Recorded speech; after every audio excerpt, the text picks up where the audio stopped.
Shalom, selamat jumpa lagi dalam program Renungan Penyejuk Jiwa yang selalu penuh kerinduan kami persembahkan di tengah-tengah kehidupan kita semua, di tengah-tengah masa pengharapan akan pulihnya badai COVID-19 dan di tengah-tengah dunia dan bangsa kita. Saudara-saudara yang dikasihi Tuhan, saya percaya di tangan Sang Penjunat atau di tangan Sang Tukang Periuk, pemilik kehidupan kita, Tuhan Yesus Kristus yang sudah bangkit dari kuasa kematian, kita semua selalu terpelihara hari lepas hari. Dan hari ini kami punya kerinduan untuk berbagi bagian firman Tuhan dengan sebuah topik belajar dari tukang periuk. Belajar dari tukang periuk. Saudara-saudara, dalam sebuah buku terbitan Canisius tahun 1987, buku itu berjudul Derita, Kutuk, dan Rahmat. Derita, Kutuk, dan Rahmat. Dalam di buku itu ada sebuah tulisan menarik yang ditulis oleh Harold S. Fuser.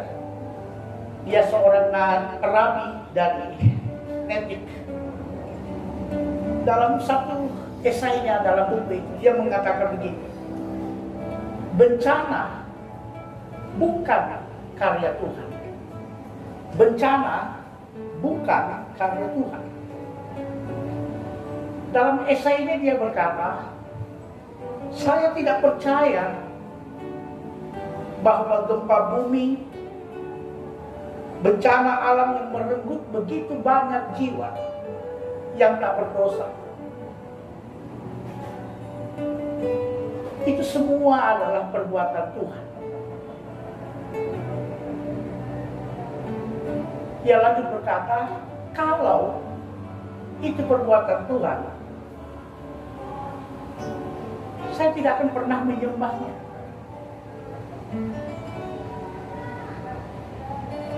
Lalu dalam esai itu dia mengatakan begini: bagi saya, bencana itu bukan karya Tuhan.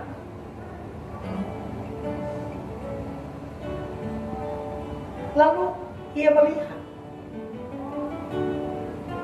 untuk melihat karya Tuhan dalam sebuah bencana, akan tampak ketika orang-orang yang mengalami bencana itu mampu untuk membangun kembali kehidupannya dari puing-puing atau runtuhan bencana. Dan ketika ada kerelaan orang-orang lain untuk memberi bantuan kepada sesamanya menurut kemampuannya masing-masing. Jadi saudara-saudara, bagi Harold, karya Tuhan dalam sebuah peristiwa bencana nampak di dalam spirit dan semangat bagi orang-orang yang mengalami bencana untuk membangun kembali kehidupannya. Tentu itu dalam kuasa dan tuntunan Tuhan. Dan juga akan nampak ketika orang-orang dengan semua belas kasih satu dengan yang lain, saling tolong-menolong di tengah-tengah peristiwa bencana itu. Itu dua poin penting yang ditekankan Harold untuk bisa memahami dan melihat kehadiran Tuhan dalam sebuah peristiwa bencana.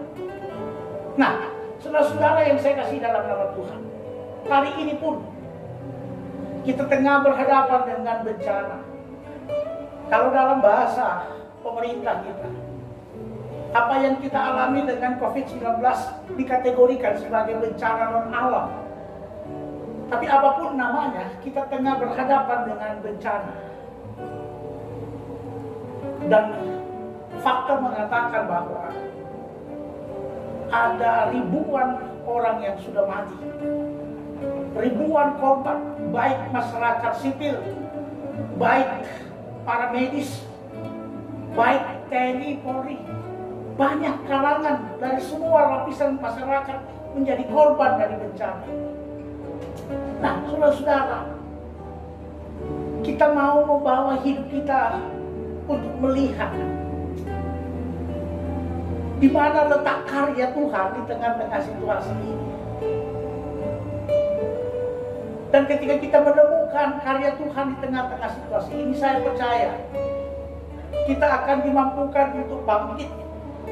Kita akan menemukan kekuatan dan kuasa ilahi di dalamnya.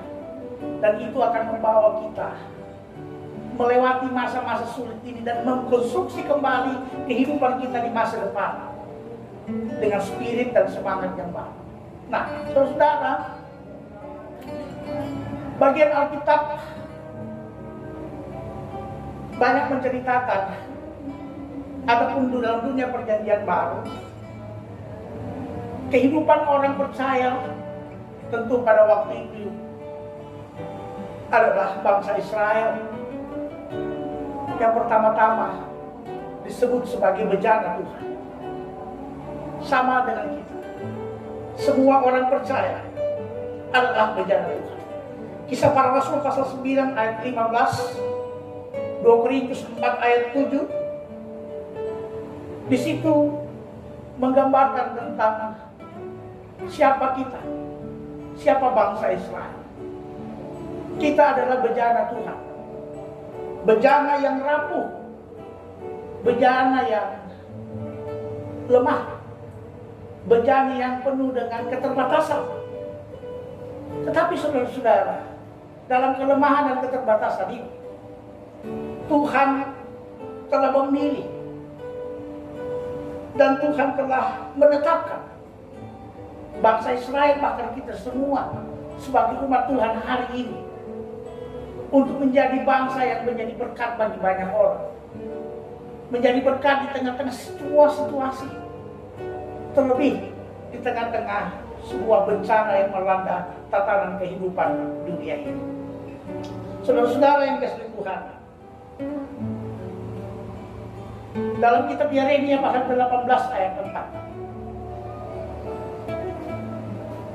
firman Tuhan berkata, apabila bejana yang sedang dibuatnya dari tanah liat itu, tanah liat di tangannya itu rusak, maka tukang periuk itu mengerjakannya kembali menjadi bejana lain menurut apa yang menurut apa yang baik dalam atau pada pemandangannya.